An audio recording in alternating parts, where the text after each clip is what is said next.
అందరికీ హాయ్ అండి. Welcome back to my channel. ఈరోజు రెసిపీ వచ్చేసి టిఫిన్స్‌కైనా, ఇడ్లీ, దోస ఇలాంటి వాటికి లేకపోతే కిచిడీకి చాలా టేస్ట్‌గా ఉండే చెట్టినాడు కారా చట్నీ చేద్దాం. చాలా స్పైసీగా, చాలా పుల్ల పుల్లగా, కారం కారంగా చాలా బావుంటుంది. అలాగే చాలా ఈజీగా చేసుకోవచ్చు. ఇది 2, 3 టమాటాలతోటే చాలా చట్నీ అవుతుంది.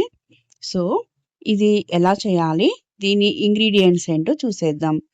ఈ చట్నీని ఒక 1 మంత్ వరకైనా మనం స్టోర్ చేసుకోవచ్చు.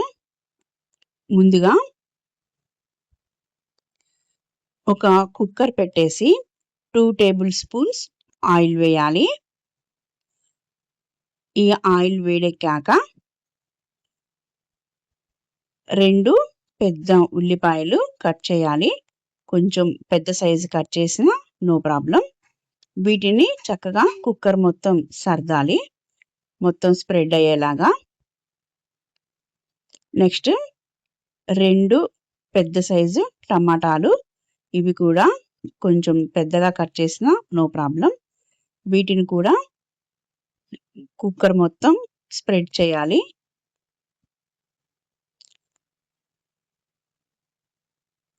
నెక్స్ట్ ఇందులోకి మనకి కారానికి తగినట్లు ఒక 10-15 ఎండుమిర్చి తీసుకోవాలి.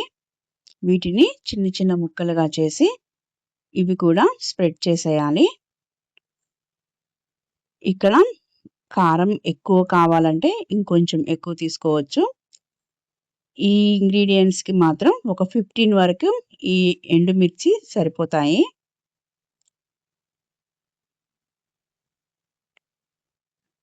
చెట్టినాడు కారా చట్నీ అంటేనే ఎండుమిర్చి కాస్త ఎక్కువ వేయడము.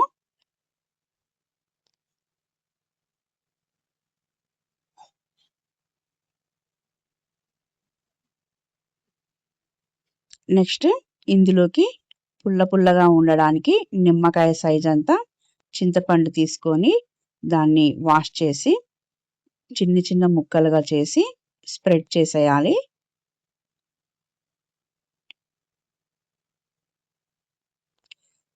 నెక్స్ట్ ఇందులోకి 5-6 వెల్లుల్లి వేయాలి. 1 స్పూన్ బెల్లం వేయాలి. అలాగే ఇంగువ మనకు నచ్చినంత చిన్న స్పూన్ అయితే చాలు. నెక్స్ట్ ఉప్పు సరిపడా వేయాలి. ఇప్పుడు కుక్కర్ పెట్టేసి సిమ్‌లో 3 విజిల్స్ రావాలి. ఈ విజిల్స్ వచ్చాక దాన్ని లిడ్ తీయకుండా కరెక్ట్‌గా 20 మినిట్స్ అలాగే వదిలేయాలి వేడి మీద. నెక్స్ట్ 20 మినిట్స్ తర్వాత దీనిని ఒకసారి కలిపి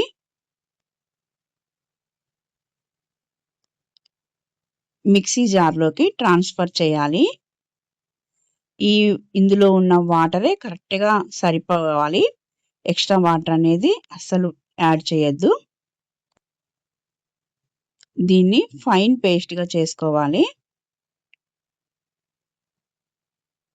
చూసారు కదా! ఇలా ఫైన్ పేస్ట్‌గా చేయాలి. ఇందులో ఉన్న వాటరే వీటికి సరిపోతాయి. నెక్స్ట్ ఒక పాన్ పెట్టేసి 1/2 టేబుల్ స్పూన్ ఆయిల్ వేసి 1 టీ స్పూన్ ఆవాలు వేయాలి. 1 టీ స్పూన్ మినపగుళ్ళు వేసి ఇవి 2 వేగాక కాస్త కరివేపాకు వేసుకొని స్టవ్ ఆఫ్ చేసేయాలి. దీన్ని ఈ చట్నీలోకి ట్రాన్స్‌ఫర్ చేయడమే. చూసారు కదా! చెట్టినాడు కారా చట్నీ చాలా చాలా టేస్టీగా ఉంటుంది. అలాగే చేసుకోవడం చాలా ఈజీగా చేసుకోవచ్చు. దీన్ని కిచిడీలోకి, దోస, ఇడ్లీకి చాలా చాలా బావుంటుంది. ఇది చాలా ఫేమస్ చట్నీ అండి. కారా చట్నీ. ఓకే అండి. నా వీడియో మీకు నచ్చినట్లయితే please like, share and subscribe my channel. మరిన్ని మంచి మంచి వీడియోస్‌తో మళ్ళీ కలుద్దాం. Thank you for watching.